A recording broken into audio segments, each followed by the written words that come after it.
La Chine, première économie mondiale, est entrée en guerre totale, en guerre d'extermination contre le Bitcoin en interdisant formellement toute forme de minage sur son territoire.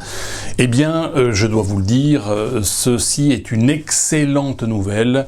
Je vais vous expliquer pourquoi, c'est parti.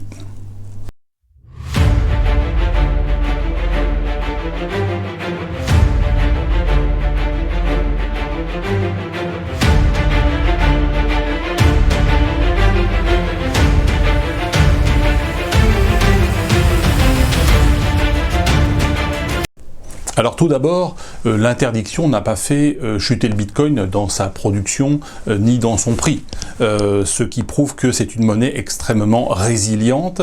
Et je rappelle que les 2/3 du minage du Bitcoin avaient lieu en Chine. Donc du jour au lendemain, lorsque l'on a coupé les fermes de minage et l'alimentation électrique des fermes de minage, qu'on les a déplacées, puisque les Chinois sont en train de les déplacer au Kazakhstan et dans d'autres pays, on va dire plus accueillants pour le minage de crypto-monnaies, eh bien le système Bitcoin a continué de fonctionner. Donc ce qui ne nous tue pas nous renforce, et ce qui ne tue pas le Bitcoin et les crypto-monnaies les renforce. C'est le premier point, et donc c'est la première bonne nouvelle, si j'ose dire.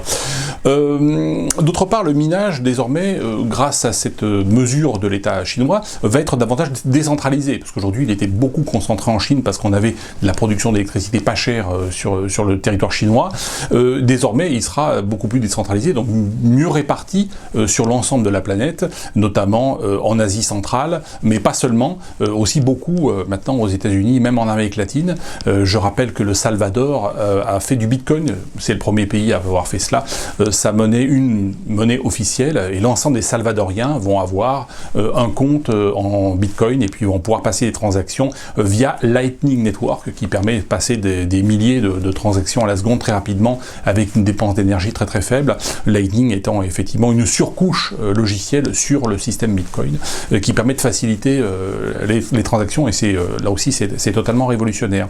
Alors ce qui est très intéressant lorsque l'on voit que les États veulent lancer leur crypto-monnaie, puisque la Chine, en fait, la vérité de cette interdiction de minage sur le territoire chinois, elle est liée au fait que l'État chinois veut lancer sa propre crypto-monnaie. Il n'est pas le premier État à le faire, puisque je rappelle que le Venezuela, notamment il y a quelques années, avec Nicolas Maduro, a lancé sa monnaie, le Pedro, ou je sais pas quoi, le Pepito, enfin bon, une monnaie étatique, soi-disant crypto, en fait qui n'a rien de crypto. Un crypto, ça veut dire qu'aucun État, aucune entreprise ne peut la contrôler, alors qu'une monnaie virtuelle qui passe par un smartphone, c'est pas une monnaie crypto, c'est simplement une transaction monétaire qui passe par un smartphone, mais avec une monnaie qui est contrôlée par l'État, bah, ça reste une monnaie étatique, et donc ça reste une monnaie qui a vocation à se dévaluer, puisque je rappelle le fonctionnement de l'État. L'État se finance par le racket fiscal et par la dévaluation monétaire.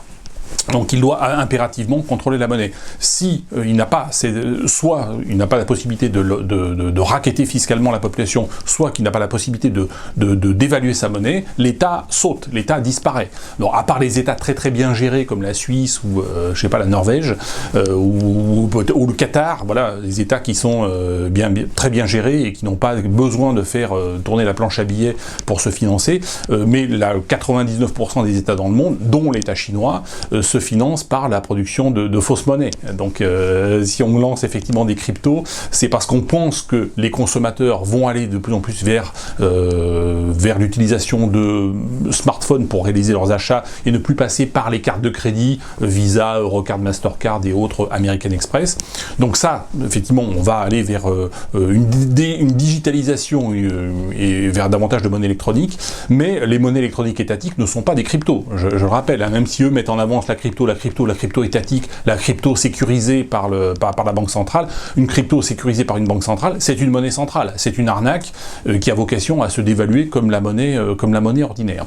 Alors la question qui se pose actuellement en ce qui concerne la Chine, première économie mondiale du fait du poids démographique de la Chine, c'est est-ce que la Chine pourrait réévaluer le renminbi, pourrait réévaluer le yuan, sa monnaie nationale, par rapport au dollar, et constituer une alternative à la monnaie américaine. Alors c'est tout à fait possible, effectivement aujourd'hui le renminbi pourrait tout à fait se réévaluer de 10%, 20%, 30%, peut-être 40% par rapport au dollar, ce qui créerait ce qui augmenterait encore le poids économique de la Chine dans le monde.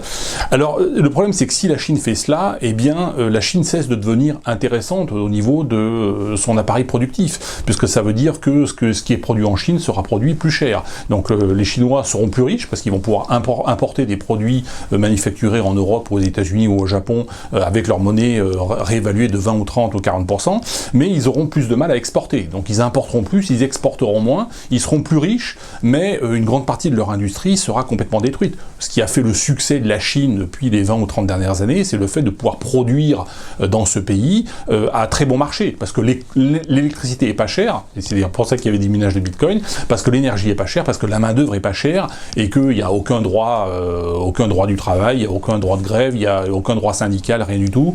La population est une population quasiment servile, quasiment en termes de servage, au service autrefois de Mao Tse-tung, et puis aujourd'hui au service d'un capitalisme relativement sauvage, mais en même temps de connivence, et contrôlé par l'État, et par la force des mitraillettes. Donc le jour effectivement où la Chine cesse de devenir compétitive, eh bien les investisseurs européens, japonais, américains, ils vont aller où? Ils vont aller au Vietnam, ils vont aller au Bangladesh, ils vont aller en Inde, ils vont aller au Pakistan, ils vont aller en Indonésie, ils vont aller en Afrique, ils vont plus produire en Chine. La Chine aujourd'hui n'a pas d'industrie de luxe, n'a pas d'industrie de très haute technologie. Huawei et la 5G, c'est pas de la très haute technologie. La 5G d'abord ne sert à rien, comme la 4G d'ailleurs, comme la 3G. En fait, on a besoin d'un téléphone pour téléphoner et envoyer des SMS, et c'est à peu près tout. Bon, un petit peu d'internet, c'est pas inintéressant, mais la 5G n'apporte pas grand-chose par rapport à la 4G. C'est tout le succès de Huawei aujourd'hui, mais il n'y a pas d'industrie de luxe chinoise. Ce qui fait la force des industries européennes ou américaines, mais surtout européennes, et l'euro pourrait se valoriser de 20 à 30% par rapport au dollar, parce que l'euro, la zone euro, possède une industrie de très haute technologie, possède des entreprises, que ce soit en Allemagne, que ce soit en France ou en Italie ou autre, des entreprises de luxe, où là, effectivement, on dégage beaucoup de plus-value. La Chine est une industrie, est une économie d'industrie basique, qui fabrique des produits plus ou moins haut de gamme, plus ou moins bas de gamme, en tout cas pas de très très haute technologie, et pas des produits de luxe, en tout cas pas des produits de luxe. Donc je pense qu'il est peu probable que le gouvernement chinois décide de valoriser fortement sa monnaie par rapport au dollar. Je me trompe peut-être que c'est une stratégie pour enrichir les Chinois, en disant maintenant la Chine est un pays vieux, il serait temps d'être riche. La Chine est un pays vieux, parce que la moitié de la population, je le rappelle, a plus de 50 ans. Donc c'est quand même un critère.